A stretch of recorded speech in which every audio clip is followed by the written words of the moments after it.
राधे राधे मेरे प्यारे भाइयों बहनों माताओं व बंधुओं, संस्कार की बातें चैनल में आपका स्वागत है। बंधुओं, आज पूर्णिमा के दिन मैं आपके लिए लाई हूँ श्री सत्यनारायण व्रत कथा और पूरन पूजा विधि। बंधुओं, पूर्णिमा के दिन श्री सत्यनारायण व्रत कथा को सुनने मात्र से मनुष्य को धन धान्य की प्राप्ति होती है, निर्धन धनी बन जाते हैं और बंदे बंधन से मुक्त होकर निर्भय हो जाते हैं। संतानहीन को संतान की प्राप्ति होती है और मनुष्य के सभी मनोरथ पूर्ण हो जाते हैं।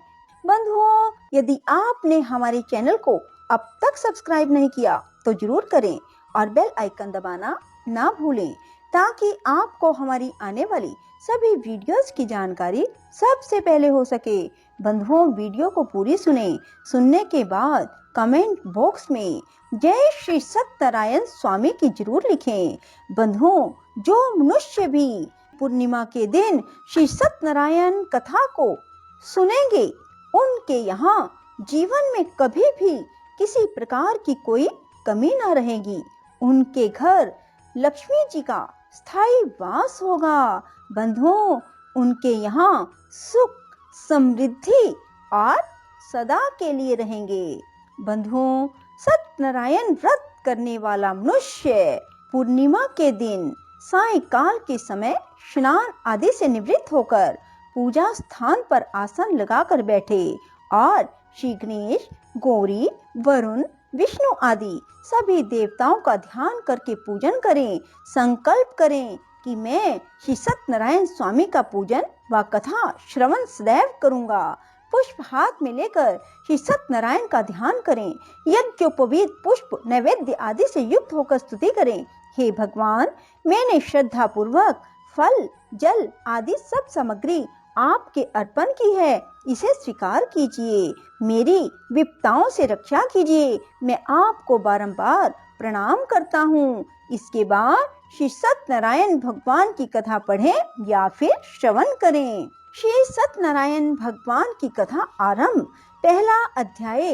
एक समय नैमिषारण्य तीर्थ में शौनक आदि 88,000 ऋषियों ने श्री सूत जी से पूछा, हे प्रभु, इस कलयुग में वेद विद्या रहित मनुष्यों को प्रभु भक्ति किस प्रकार मिलेगी? इसका उद्धार कैसे होगा? हे मुनिश्रेष्ठ, कोई ऐसा तप कहिए जिसमें थोड़े समय में पुण्य प्राप्त हो और मन वांछित फल भी मिले। वह कथा सुनने की हमारी प्रबल इच्छा है। सर्वशास्त्र ज्ञाता श्री सूत जी बोले, हे वैष्णवों में पूज्य, आप सब ने प्राणियों के हित की बात पूछी है। अब मैं उस श्रेष्ठ व्रत को आप लोगों से कहूँगा, जिस व्रत को नारद जी ने श्री लक्ष्मी नारायण भगवान से पूछा और श्री लक्ष्मीपति ने मुनि श्रेष्ठ नारद जी से कहा। यह कथा ध्यान से सुनो।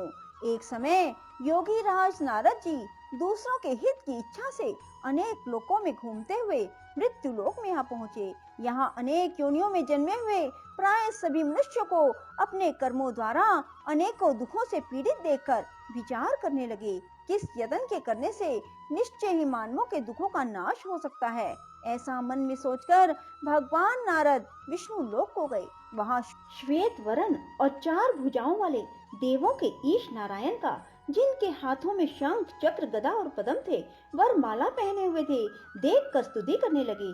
हे भगवान, आप अत्यंत शक्ति से संपन्न हैं। मन वाणी भी आपको नहीं पा सकती। यदि आपका आदि मध्य अंत नहीं है, निर्गुण स्वरूप सृष्टि के कारण भक्तों के दुखों को नष्ट करने वाले हो, आपको नमस्कार है। नारद जी से इस प्रकार की स्तुति सुनकर विष्णु भगवान बोले, हे मुनि, आपके मन में क्या है? आपका किस काम के लिए आगमन हुआ? निसंकोच कहो। तब नारद मुनि बोले, मृत्यु लोक में सब मनुष्य जो अनेक योनियों में पैदा हुए हैं, अपने अपने कर्मों के द्वारा अनेक प्रकार के दुखों से दुखी हो रहे हैं। हे नाथ, मुझ पर दया रखते हो तो बताइए कि उन मनुष्यों के सब दुख थोड़े से ही प्रयत्न से कैसे दूर हो सकते हैं? श्री भगवान जी बोले, नारद, मनुष्यों की भलाई के लिए तुमने बहुत अच्छी बात पूछी है। जिस काम के करने से मनुष्य मोह से छूट जाता है, वह मैं कहता हूँ। सुनो, बहुत पुण्य देने वाला, स्वर्ग मृत्यु लोक दोनों में दुर्लभ यह उत्तम व्रत है। आज मैं प्रेम वश होकर तुमसे कहता हूँ, श्री सत्यनारायण भगवान का यह व्रत अच्छी तरह विधान पूर्वक संपन्न करके मनुष्य तुरंत ही यहाँ सुख भोग कर मरने पर मोक्ष को प्राप्त होता है। श्री भगवान के वचन सुनकर नारद मुनि बोले, उस व्रत का फल क्या है, क्या विधान है, किसने यह व्रत किया है, किस दिन यह व्रत करना चाहिए?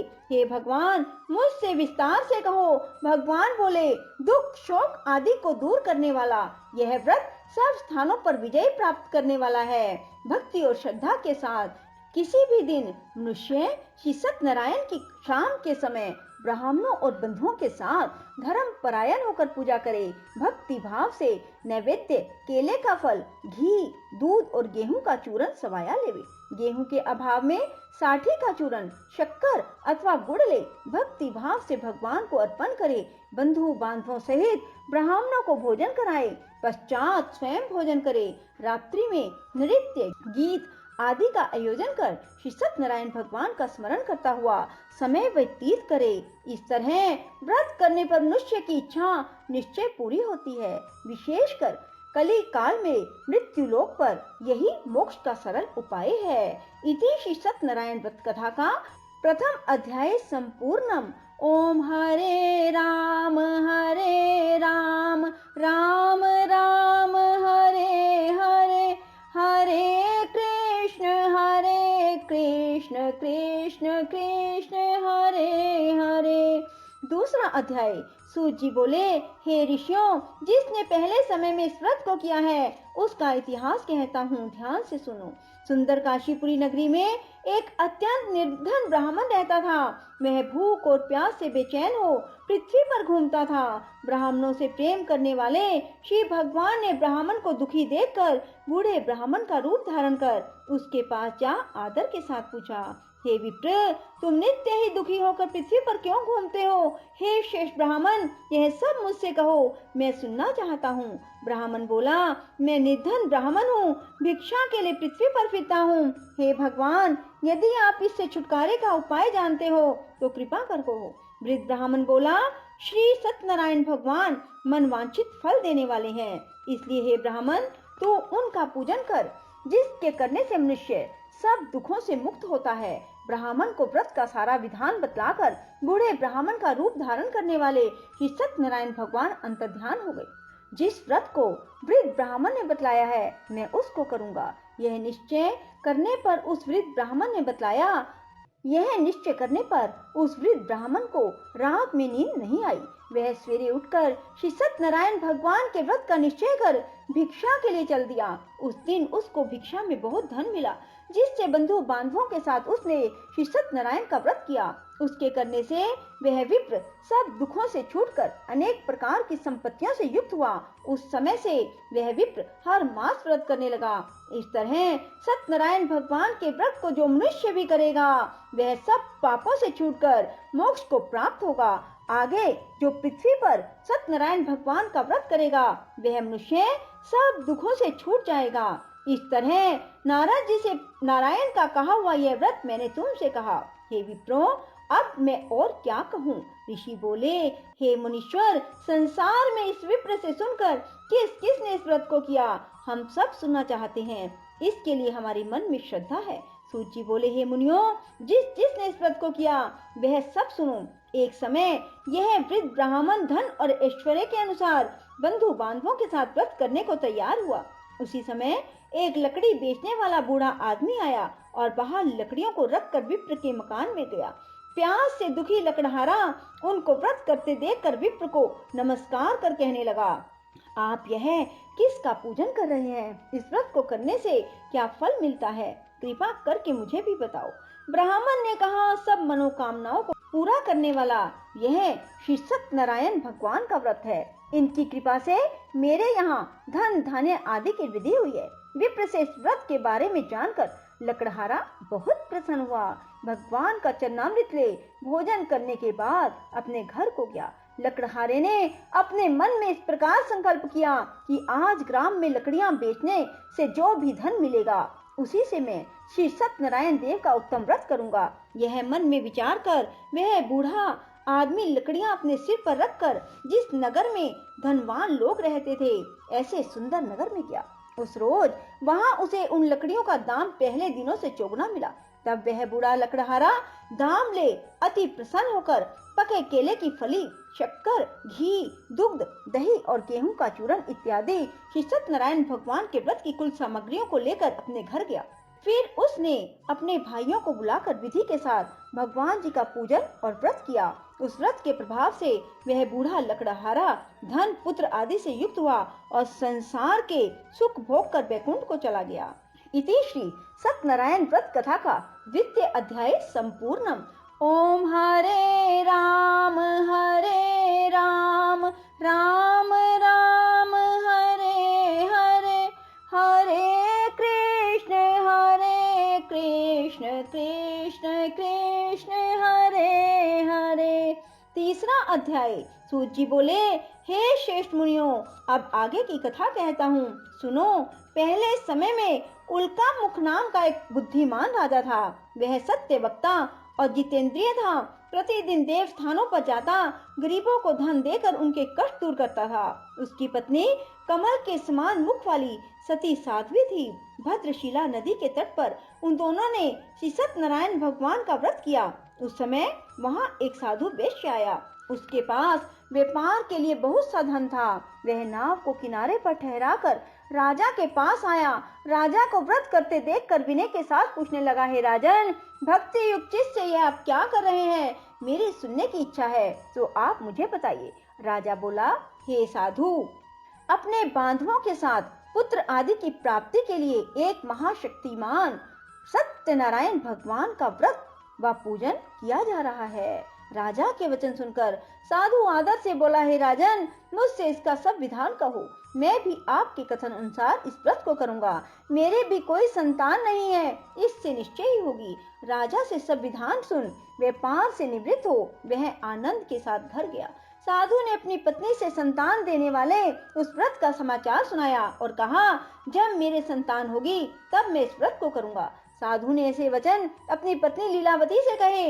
एक दिन उसकी पत्नी लीलावती पति के साथ आनंदित हो संसारिक धर्म में प्रवृत्त होकर श्री सत्यनारायण भगवान की कृपा से गर्भवती हो गई। 10वें महीने में उसके एक सुंदर कन्या का जन्म हुआ। दिनों दिन वह इस तरह बढ़ने लगी जैसे शुक्ल पक्ष का चंद्रमा बढ़ता है। कन्या का नाम कलावती रखा गया। तब लीलावती ने मीठे वचनों में अपने पति से कहा, जो आपने संकल्प किया था, भगवान का व्रत करूंगा, अब आप उसे करिए। साधु बोला, प्रिय, कन्या के विवाह पर करूंगा। इस प्रकार अपनी पत्नी को आश्वासन दे वह नगर को गया। कलावती पितृगृह में वृद्धि को प्राप्त हो गई। साधु ने जब नगर में सखियों के साथ अपनी पुत्री को देखा तो तुरंत ही दूत को बुलाकर कहा, पुत्री के वास्ते कोई सुयोग्य वर देख कर लाओ। साधु की आज्ञा पाकर दूत कंचन नगर पहुंचा और वहां पर खोजकर देखभाल करके लड़की के लिए सुयोग्य वनित पुत्र को ले आया। उस सुयोग्य लड़के को देखकर साधु ने अपने बंधु बांधवों सहित प्रसन्नचित्त हो अपनी पुत्री का विवाह उसके साथ कर दिया। किंतु दुर्भाग्य से विवाह के समय भी उस व्रत को करना भूल गया। तब श्री भगवान क्रोधित हो गए और श्राप दिया कि तुम्हें दारुण दुख प्राप्त होगा। अपने कार्य में कुशल साधु बनिया जामाता सहित नावों को लेकर व्यापार करने के लिए समुद्र के समीप स्थित रतनसारपुर नगर में गया और वहां दोनों ससुर जमाई चंद्रकेतु राजा के उस नगर में व्यापार करने लगे। एक दिन भगवान सत्यनारायण की माया से प्रेरित कोई चोर राजा का धन चुरा कर भागा जा रहा था, किंतु राजा के दूतों को आता देखकर चोर ने घबराकर भागते हुए राजा के धन को वहीं नाव में चुपचाप रख दिया जहां वो ससुर जमाई ठहरे हुए थे। चोर भाग गए। जब दूतों ने उस साधु वैश्य के पास राजा के धन को रखा देखा तो दोनों को बांध कर ले गए और प्रसन्नता से दौड़ते हुए राजा के समीप जाकर बोले, यह दो चोर हम पकड़ कर लाए हैं, देख कर आज्ञा दें। तब राजा की आज्ञा से उनको कठिन कारावास में डाल दिया गया और उनका धन छीन लिया। सत्यनारायण भगवान के श्राप द्वारा उनकी पत्नी भी घर पर बहुत दुखी हुई। घर पर जो धन रखा था चोर चुरा कर ले गए। शारीरिक व मानसिक पीड़ा, भूख प्यास से अति दुखित हो अन्न की चिंता में कलावती एक ब्राह्मण के घर गई। वहां उसने सत्यनारायण भगवान का व्रत होते देखा। फिर कथा सुनी, प्रसाद ग्रहण कर रात को घर आई। माता ने कलावती से कहा, हे पुत्री, अब तक कहाँ रही? वह तेरे मन में क्या है? कलावती बोली, हे माता, मैंने एक ब्राह्मण के घर श्री सत्यनारायण भगवान का व्रत देखा। कन्या के वचन सुनकर लीलावती भगवान के पूजन की तैयारी करने लगी।